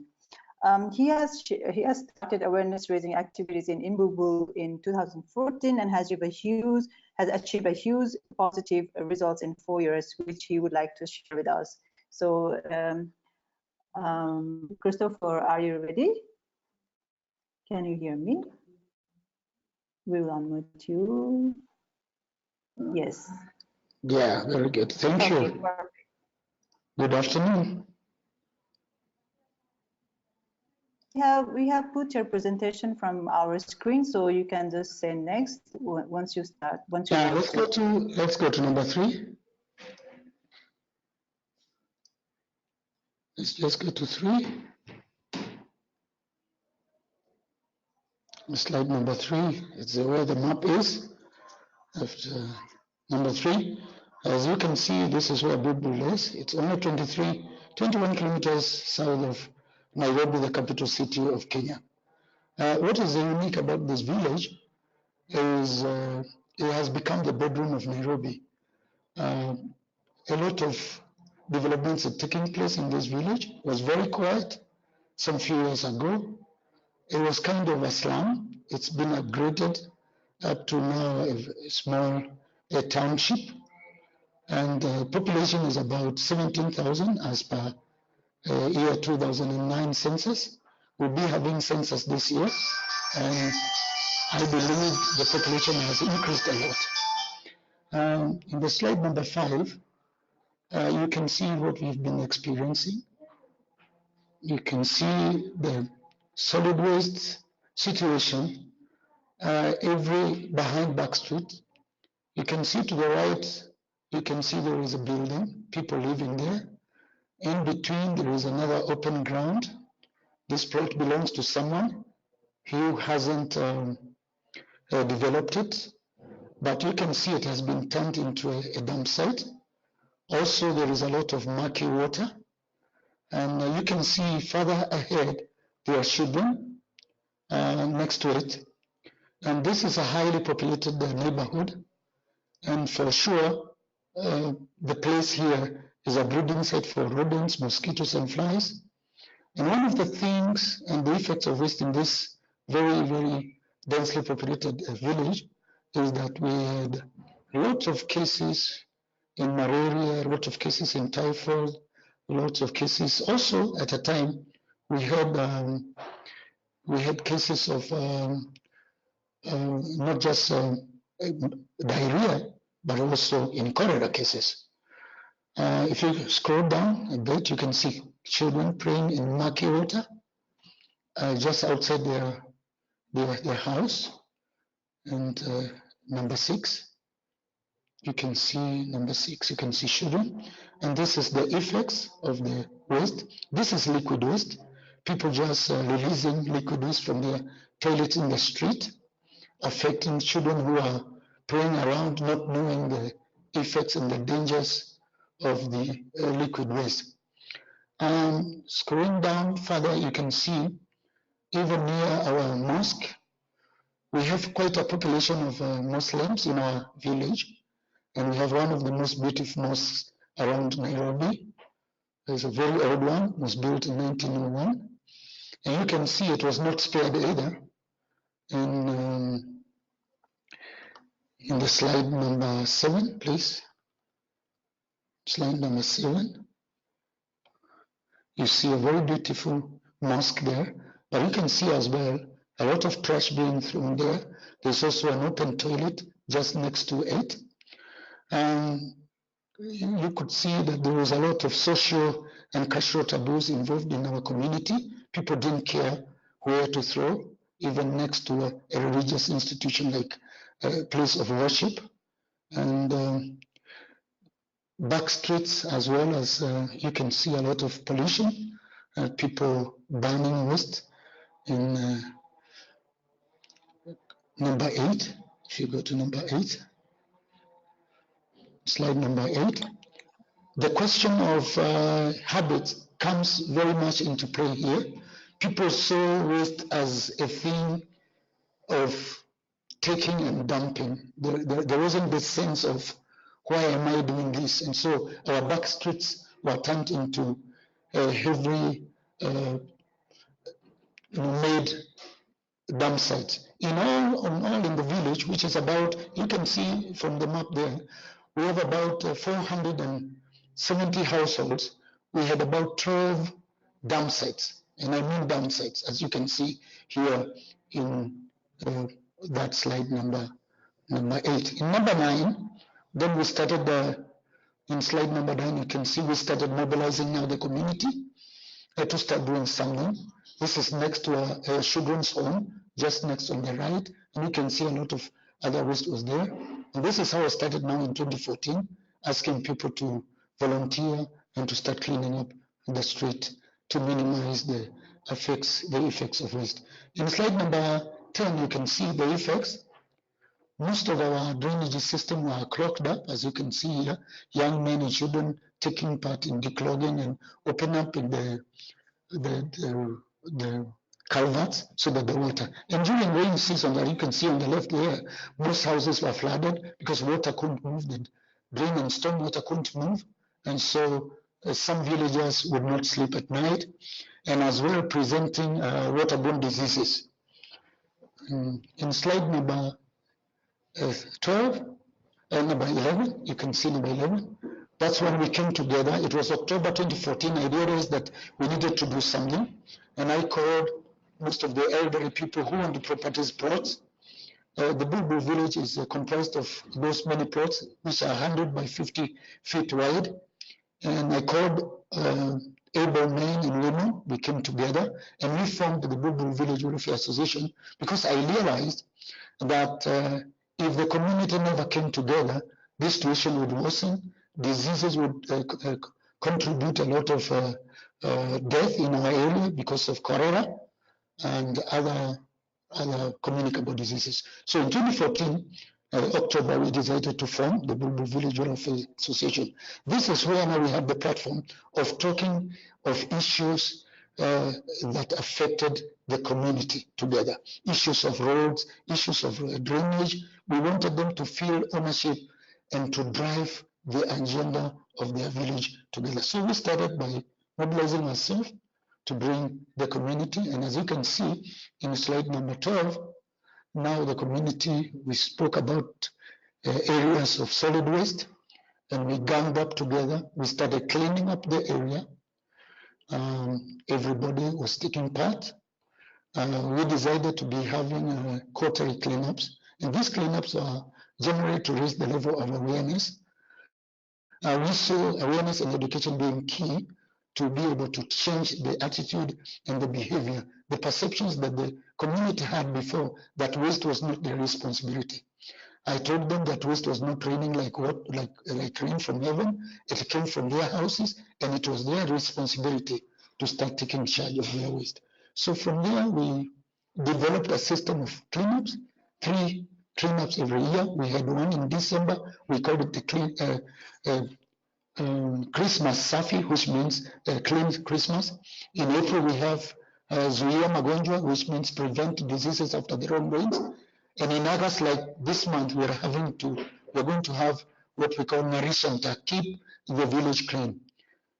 In slide number 13, you can see we are coming up with shooting everybody in the streets. We literally walk around the whole village. We walk, sensitizing, talking to people one-on-one, talking about the effects of solid waste, effects of waste, effects of climate change, effect of global warming. And it starts with you. We would tell them it starts with you. So the community came together, realized that they had to do something. And this is one of my key points, that I wanted the community to feel ownership and to drive waste management from their own, not expecting the county government or the national government, blaming them each and every day out. We said we have to own our village. We have to change our behavior. We have to change our character.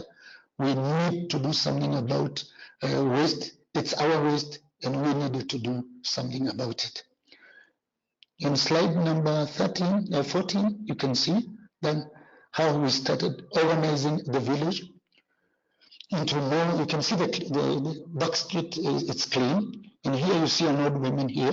Here we are talking about organic waste, which is brought to this place from one end to the other end of the street. And they would do composting and then selling it back to the farmers in the neighborhood. And this is one way of community ownership and driving their waste management to the next level. In slide number 14, sorry, number 15, you can see the streets, the way they are. Some of our streets. Our streets were very dirty. Good images had come now. This is now in the year 2017. But again, the habits for people just seeing as waste as a thing of buying and throwing. I had it from the previous presentation where we are talking about consumerism. People just buying things and without thinking twice. You're buying something, you use it for 5 minutes, then it becomes waste. We introduced waste segregation in slide 16, where we took about 100 houses in our neighborhood, 100 houses in our neighborhoods. Some we equipped with the bins to segregate their waste. As you can see there, we made customized bins for each places, and we distributed them for a small fee, and we introduced now waste segregation. But again, we had another problem, because during the waste collection, the same waste was now mixed up in the truck. So again, here we had another challenge of picking the waste when it is segregated and mixing it again in the mode of transportation. Sorry to disturb you, Christopher. We just have 2 minutes more. Thank you. Yes, please. In number 17, we started a small segregating center to teach now the community how to separate and to segregate waste. In the slide number 18, you can also see what we introduced to the community. We had now young men who would go house to house collecting of plastic waste, and also women collecting organic waste from house to house using garden bags, because it was much more affordable. Let's drop down to, we use, you can see we have a big collection center there. This is in Gong. I know some of you know about Gong. This is where we put all our waste, recyclable waste. You can see cartons on the left and bottles and other recyclable materials to the right. And we put them here awaiting collection and buying from the companies that recycle those waste. You go down to number 20, you can see how we are sensitizing. We call it Adopt a Clean Street. So each household alongside the street owns the street, so that the streets are kept clean. And we put on the billboards to continue public awareness and participation for the community. In number 21, you can see we have an initiative which we call a transfer stations. This is far out in the village where people can bring their waste from anywhere, but this transfer station is manned so that waste, when the waste comes, it is immediately sorted out in different categories and then taken to the places. You can see how it was. This was our dump site, the biggest dump site before Gong. This is where it started. But you can see to our right what we did. That is in slide number 22. You can see what we did at the same place. Slide number 21, please, 22. On the left, you can see there was a big dump site. And number 21, 22, please. You see where we had a dump site. And when we moved it up, then we have built a very beautiful market for women to conduct business there. In slide here, we have been recognized by the county government, the initiative. Now we are training other groups in every township in Kajiado town to be able to take the initiative like the one we started in Mbulbul. In number 24, you can see the county came in. Now we have organized a waste pickup. In number 24, please. Number 24, you can see now the county government came every once a week. We have organized a waste collection. As you can see, people have waste in their gunny bags, and they are putting it into the county's waste stream. Now, this is a point to talk about in number 25, that in 2014, only 10% of waste was recovered. But you can see in 2018, now we have more than 85% of the waste recovered in our area. The composition of waste now also has changed. We used to have 75% in 2014 of organic and about 25% from plastic. Now, in slide number 25, you can see the green and food waste. Organic has dropped a little bit of 60% because a lot of organic composting has been done by people, and also a lot of waste from plastic has gone up, again, also being recovered from site. Of course, Kenya has some of the best waste management policies and guidelines. You know, recently in 2017, Kenya banned the plastic paper bag ban. We have the EMPCA, Environment Management Coordination Act. And I thank God that in the slide number 29, if you drop down there, I presented the president. Slide number 29. Slide number 29, you can see where I presented the president in the year 2016. Slide number 29 at the end. I presented the president with a petition, not only to ban the plastic paper bag ban. Slide number 29, please.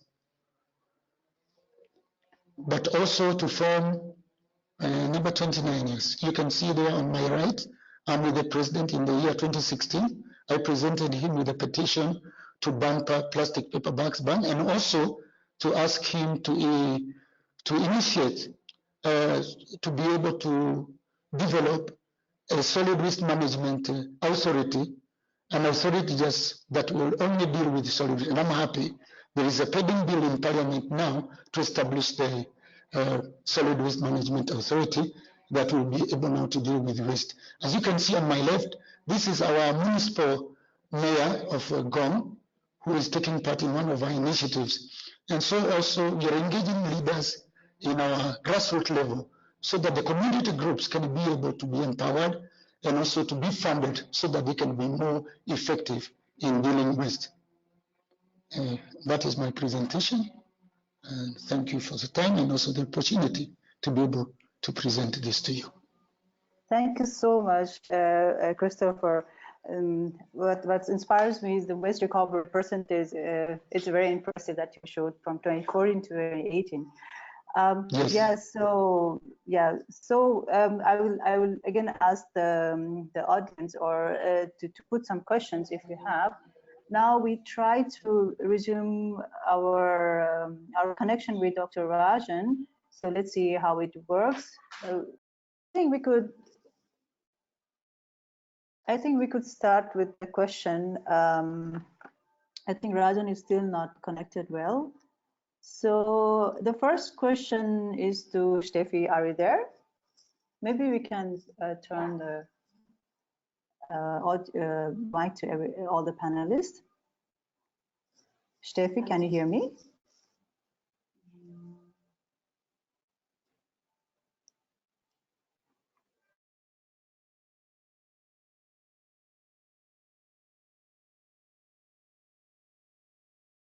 Can you hear me, Steffi?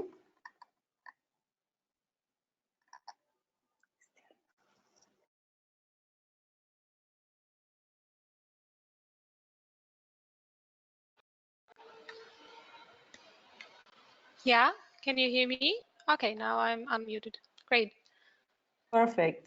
Steffi, maybe you can put your camera on as well. I sent you the camera request. So the question for you was from Eric from UN-Habitat. So his question is, given that over 33% of waste is disposed in landfill, do you think recognition of informal waste pickers would increase the proportion of that that is recycled or recovered?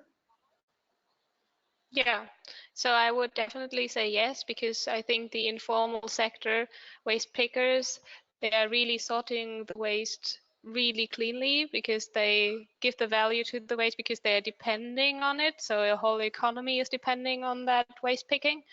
So this is a really clean sorting of material streams. So I would definitely say to give that more recognition would increase the proportion of recyclables and the possibility to recover waste. So, and as long as it's not only, so as long as the government has not set up the full system, which is perfectly working, this just manages also the transition process into the closed loop system. But they play a big role. Yeah. Perfect. Yeah. So now we have a second question to Kushal. Actually two. Which level most of your clients are from, private or public sector? And the second question is, can you tell us more on what you are doing on e-waste exactly? And how do you plan to get more people to recycle their e-waste in Nepal?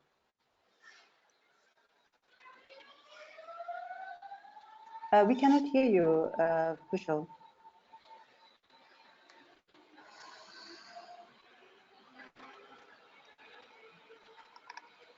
Now I think you can speak. We have unmuted you. Now? Yes. So a lot of our clients come from the private sector, actually. A quarter of our clients are educational institutes, so that means schools, colleges. And another quarter comes from international agencies, development agencies, and local development agencies. So mostly it's from these two sectors, and we also work with embassies. Unfortunately, we do not work with many public sector, so like, local governments. We have recently initiated these with a couple of them. So now we're recycling at the Nepal Army headquarters, which is good. But it's a very slow process with the public sector. And now to answer the second question, what exactly we do with our electronic waste is, so the first thing that we do when we receive electronic waste is we test it if it can be refurbished. So any items that can be refurbished, we have an electronic lab where we refurbishing and recovering as many items as possible. Beyond that, the next step would be to again reuse any. So we do a lot of mix and match. So if we have, like, say 4 laptops, we combine it to make it into one, and the rest we dismantle into different components to a point that it is not toxic. So Nepal does not have any facilities to deal with its printed circuit boards. So a lot of items like PCBs, lead not lead, sorry, mercury bulbs, mercury tube lights, etc., toners, these kind of things we're holding on to at the moment. We're in the process of developing developing our infrastructure. So right now we're crowdfunding for a bulb eater. So a lot of these items are negative recycling values, so they don't have a commercial value for recycling, but it's very necessary to do them. So, and part of the advocacy that I was talking about earlier revolves around the fact that either the government should establish things like PCB recycling plants in Nepal, or make it possible to export to partner countries, neither of which is happening at the moment. So what happens is it ends up in the informal sector, where it's either owned or treated with acid to recover precious materials. So we professionally process as far as possible to a point that it's not toxic, and some materials we're hanging on to at the moment. Thank you.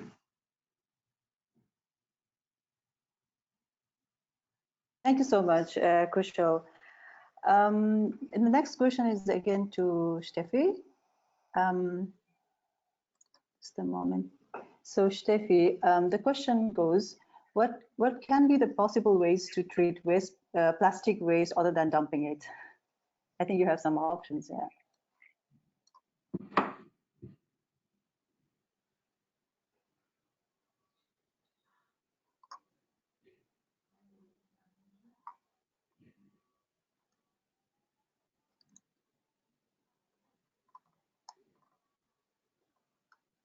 Okay, you definitely have some more options. So the best way would be to recycle. So separate it cleanly, and then you have the chance to recycle the material and reuse it again.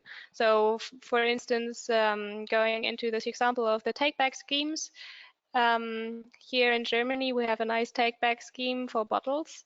Which is one-way plastic bottles, which is not the best solution, because reusable plastic bottles would be the really best solution. But when you use plastic clean as a waste stream, we separately collect our one-way water bottles, and then you have a really clean waste stream which can go into recycling, and plastic pellets are made out of these plastic bottles when they are shredded, and they can go into new materials. But there's one problem with recycling also, because there's so many different kinds of plastic material existing, and there's every time emerging new materials and packaging materials are made out of mixed plastic materials. So there are some difficulties in recycling, so some are not adequate for recycling. So this would be one important solution. Or just reuse it if you have the option. So if it's reusable bottles, reusable boxes for your lunch, for example, this is not waste. This would be the best option, to use plastic material as a reusable container for food, or yeah. Thank you so much, Steffi. I would like attendees to put the question.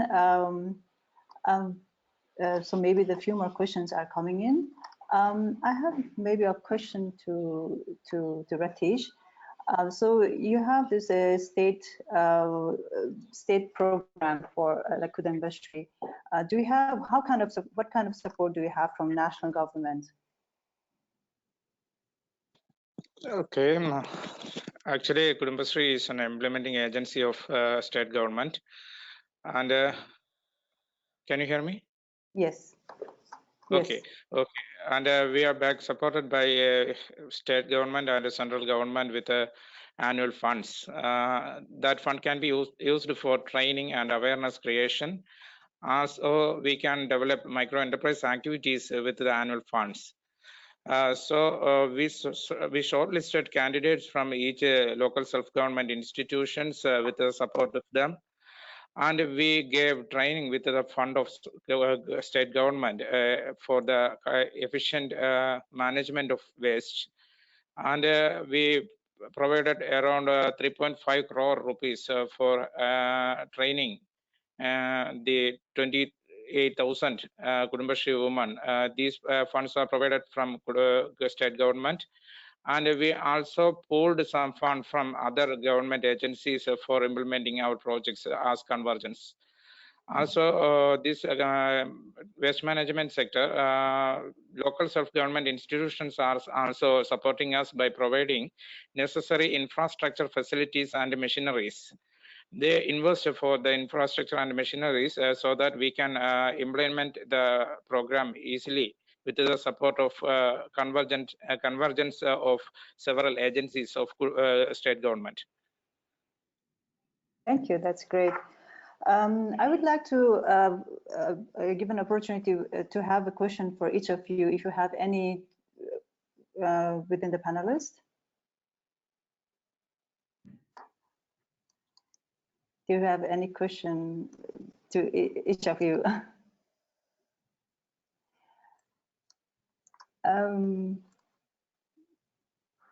Maybe not. Neil, do you have some? No. Okay, so I think we could wrap up our webinar. So thank you so much for your input and participation and support. We would like to, for the attendees, we would like to share the presentation and also the video of the webinar afterwards. Yeah, all the material that we could share, also some extra material if we would like to share. So thank you for joining us, and yeah, so have a nice day and see you next time. Thank you. Bye-bye. Thank you. Bye-bye.